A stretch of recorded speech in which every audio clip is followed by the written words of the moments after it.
ও বললো আমায় জানো কখনো সাগর দেখিনি আর পাহাড়ও দেখিনি, চার দেয়ালে বন্দিনী।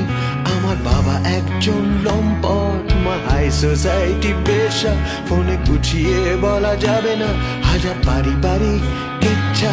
আমি বললাম সোনা কেঁদো না, আমি পাশে আছি মনে করো, সারা পৃথিবী চায় তোমাকে, তাই পৃথিবীর হাত ধরো। তুমি ঘুমিয়ে পড়ো এবার, ফোন ছেড়ে দাও, রাত হয়েছে, শেষ কটা দিন নাও কাটিয়ে। সারা জীবন তো পড়ে রয়েছে।